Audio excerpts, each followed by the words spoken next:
So I touched on this earlier. Lab values are a big deal on the payer side. And this is intended to be a bit of an informative slide to just let you know a little bit of what goes on the payer side of the fence, if you will, from a provider when it comes to lab tests and lab values. Payers are super interested in knowing what lab tests are being done, but we're more interested in the lab values. The reason for that is every payer organization in the country, and there are over 700 of them, have quality programs or population health management initiatives. Pop Health has been around for 25 years at least, maybe 30. And anyone on the phone in a quality management role would attest to the value that these measures bring a payer. And I give you an example here of the Hemoglobin A1c, the metric that NCQA, which is the National Committee for Quality Assurance, you see their logo there. This is an important measure. There are probably 7 or 9 diabetes measures that payers are responsible for, but the main lab value one is this blood glucose one, HbA1c one, and there the metric is less than 8%. And so if we know someone from a payer side, if we know someone has had that test and we don't have the values, then we have to go out and find it.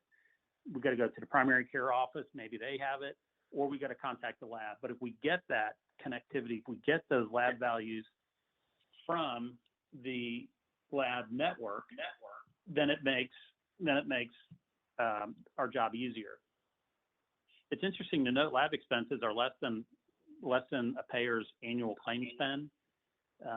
But these tests, like the pharmacy data, drive a lot of the clinical decision making, not just with the provider network, but also how a payer goes about their population health management initiatives. So, for example, if their network, if their membership seems to be more under control than not in that blood glucose, then they won't focus on that. It might be diabetic retinal exams, or for short, just DREs.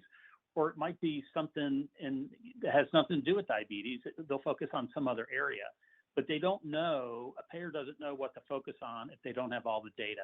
And so I'm just trying to highlight that the role labs play in bringing in the specimens and running the tests, the quality tests that y'all run with your medical directors, getting those lab values is super important. And I would argue lab values are probably the most meaningful one, followed closely by pharmacy.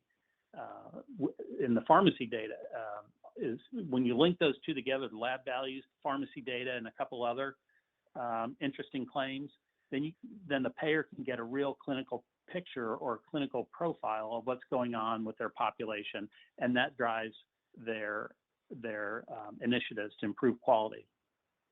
So NCQA drives the payer accreditation, and the payers find that meaningful. There are different layers of accreditation. There's basic accreditation, there's commendable, and onward, and that helps the market, that helps the employers that buy insurance to know how well a payer organization is doing in driving higher quality. And of course, one of the major tenets of population health management, when you take care of a broad population like that, is when you increase quality, you lower cost of care. And of course, as you hear on TV all the time, whether it's election season or not, the affordability of healthcare continues to be a major issue in this country. But I also want to tell you about CMS. So the federal government has Medicare Advantage. I talked briefly about that earlier, the proliferation of Medicare Advantage plans. So you have traditional Medicare. So anyone over 65 can sign up for traditional Medicare, it's the old 80-20 plan, or you can go into a Medicare Advantage plan, which is sponsored by a payer organization like Aetna, United, Cigna, and all these Blues plans. CMS evaluates payers through what they call a STARS program of 1 to 5 stars, and they actually have half stars. So you can be a 3.0 plan, you can be a 3.5 star plan. The point is, the more stars a payer earns through, they have triannual reviews from CMS. So the more stars a payer earns, the more revenue they collect from the federal government. And in this vein, the revenue also helps drive the fee schedule. So that's the connection. So lab values do equal quality. They're super important to a payer organization for all these reasons, from a NCQA commercial payer accreditation perspective, but also from Medicare Advantage and CMS. And these are basically our key points. You've got to identify and prioritize the markets. We kind of gave you some sample plans where we tend to have high success rates in getting contracts. So first things first, identify and prioritize the markets you want to be in. Secondly, a lot of you have good strategy plans, 2-year plans, 3-year plans. Those out years are important for us to know as we engage with you to identify those secondary markets. And then obviously the key here is to obtain those in-network payer contracts.